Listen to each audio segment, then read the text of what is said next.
Hello and welcome. This video is going to be a what sold video for what I sold on the various platforms for the first week of April, so April 1st to April 7th. If you are new here, the tail down here is Miss Moxie. She will be down here in the lower part of the screen for probably the duration of this video. I'm going to scoot over here and we're going to start with Facebook Marketplace first. I know I'm surprised as you are.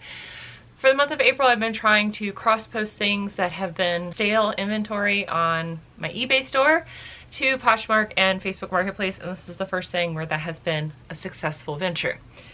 I sold this set of 4 vintage mercury glass ornaments. I picked these up for $1 a piece, so $4 cost in. And it sold for $30, my full asking price on Facebook, and the buyer paid for shipping. So super happy about that, and I'm glad that these are off to a new home, or hopefully next Christmas they will actually be on someone's tree. I'm now gonna move Miss Moxie. Sorry baby girl, you're on the wrong side.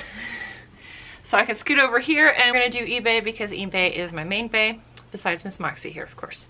A big thank you to Carrie. As I mentioned in my last what sold video, he did buy 2 more things for me. He bought this Tommy Bahama large Hawaiian shirt and a pair of Adidas green golf shorts. I feel like this is a very vibrant summer fit for him, but he's definitely gearing up to live in warm weather, as am I, even though I am in my big fluffy sweater because it is still 50 degrees in Virginia in the middle of April and I am salty about it.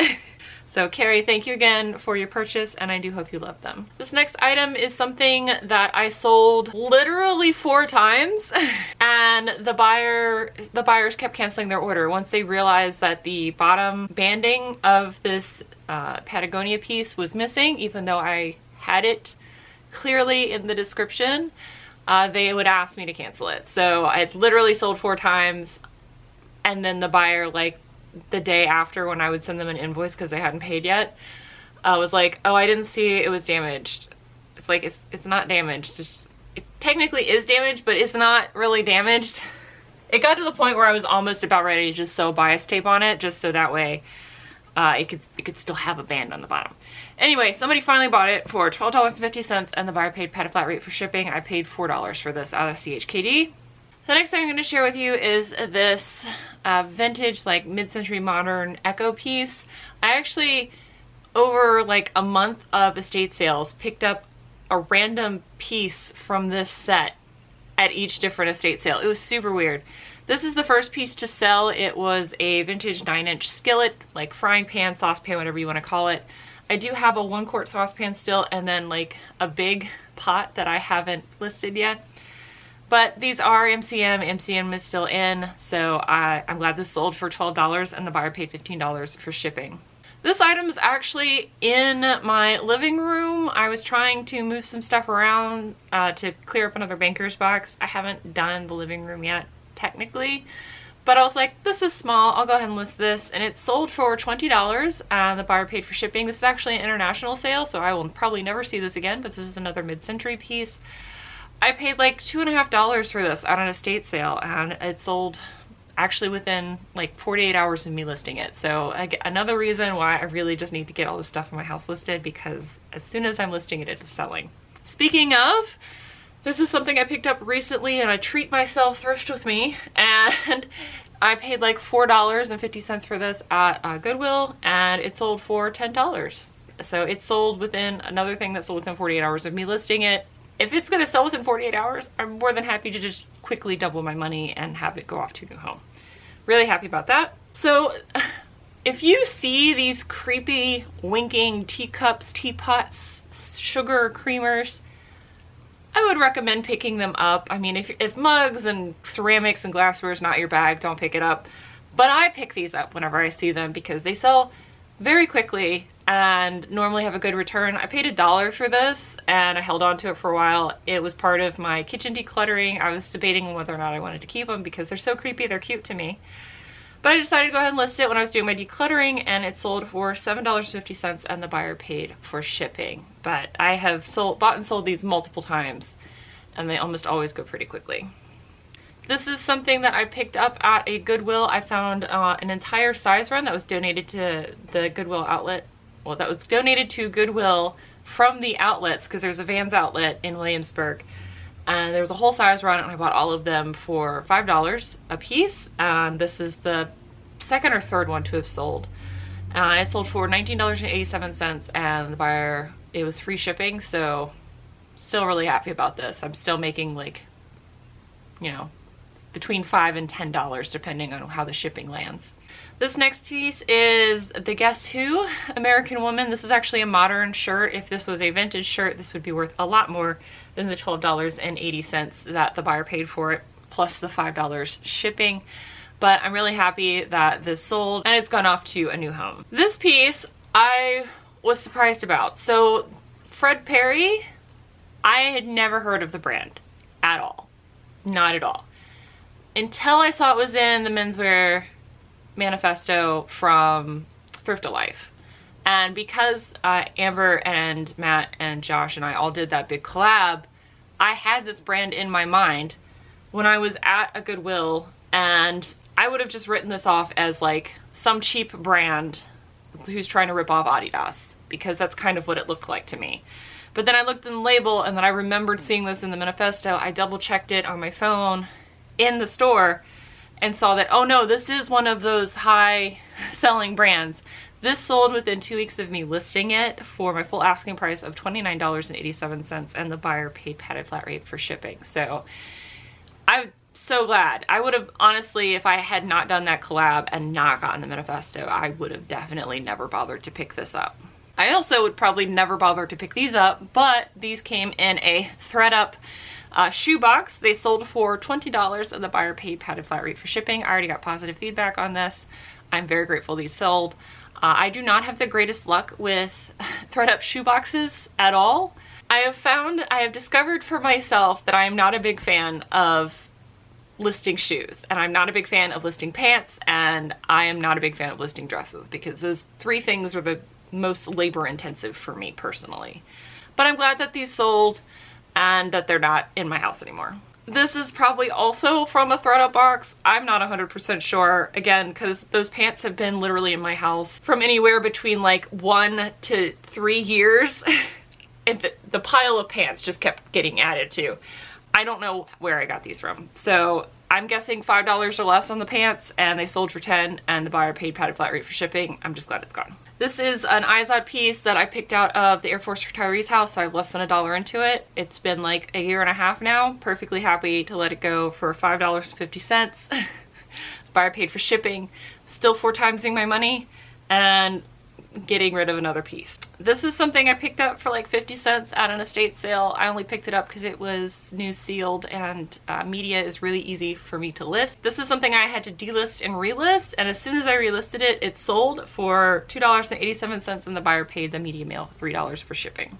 This is, again, was in that big pile from either my bedroom or in here in the eBay room. This is definitely from a men's ThredUp box. I know that for sure. And it sold for $16, and the buyer paid padded flat rate for shipping. These were a J. Crew pair of jeans, and they had their Japanese denim. And I know that because it said Kurabo inside the like welted pocket in there. I had a lot of lowball offers for these, but this was the first one where I was like, you know what?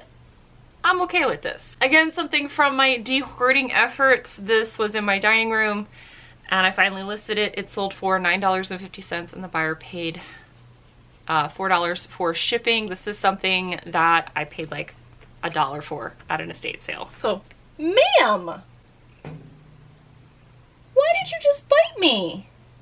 And now you're wanting head pets. You think I'm gonna pet you if you bite me? No.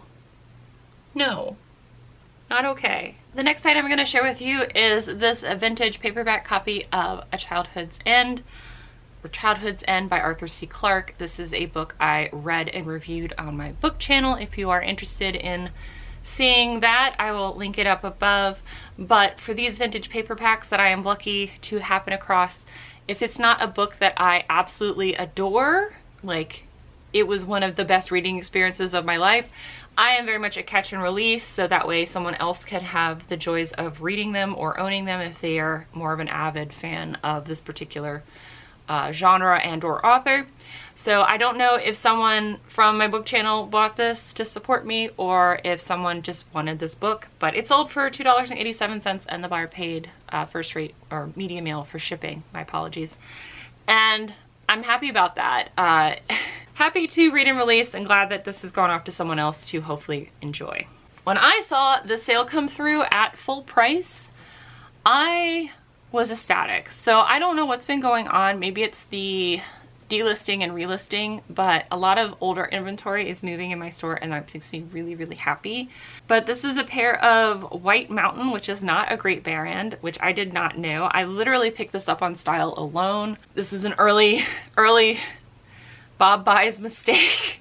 It's one of the first like things I purchased like the first year I started reselling consistently, but it did sell for my full asking price of $24.87 and they paid $10 for shipping. And I am happy to say that with this sale, all of the blankets that were taking up so much space in my dining room have now all sold. I have listed all 3 doing my de-hoarding and I have sold all 3. So I am really, really grateful about that. And again, just kicking myself a little bit for not getting to it sooner, especially when it's selling for $40. And she did pay $20 for shipping, but I did refund her $6.25 of that because it actually didn't cost as much to ship it as I had originally anticipated. Yeah, I could have kept that, but I'd much rather have a little bit more ethics in my business. If you keep it, there's no negative, like, make your money. But for me, I feel a little bit better if I pass that savings on to my customer. This is something I picked up at an estate sale for less than $1. This is a vintage Coors Western cookbook. It sold for $9.87 and the buyer paid media mail for shipping. I love buying and selling vintage cookbooks, especially when I can get them for less than $1. It's really hard not to make money for this. Another sale that I was shocked to see, again, this is another early Bob mistake. I bought this set, you know how much I love Otagiri, all right? The Otagiri mugs, I have realized, are the most collectible and desirable. Not everything Otagiri sells the same. So I bought 8 Otagiri X Gibson greetings plates, thinking they were super pretty. Someone definitely is going to want these. Nobody wanted them until almost 3 years later. So someone bought 1 cherry blossom plate. I'm guessing because it's cherry blossom season and they're just using it for probably an Instagram photo and or they're using it for their spring decor. I'm just glad at least one of them has sold. So technically with this one selling, I have made all my money back, but it took way too long. So sold for $9.87 and the buyer paid priority mail for shipping. This is something that I made an estate sale video and y'all in the comments were like, you need to go back and pick up those bookends. And I did because I was like, you know what? Yeah, sure, fine. It'll be a little bit cheaper the next day. I'll pick them up. And they didn't sell until just now. So it's not that I listed them as it was one of the first things I listed from the totality of all the stuff from that estate sale, but it took a while to sell. Like I sold the Calvin's commentary books, the whole set of Calvin's commentaries for like $400 before I sold this set of bookends. But they sold, and they doubled my money. So thank you guys for making me go get these. And they sold for $20 and the buyer paid $10 for shipping. And the last sale I'm going to share with you is a tie because it's me. And of course I'm going to share a tie with you. I paid less than $1 for this at a thrift store and it sold for $5.50 and the buyer paid $4 for shipping.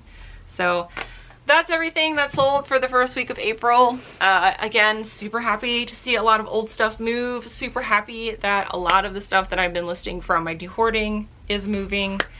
I'm just happy. So hopefully this is gonna continue to go this way and I will hopefully see you guys in a couple days for our next video. Bye!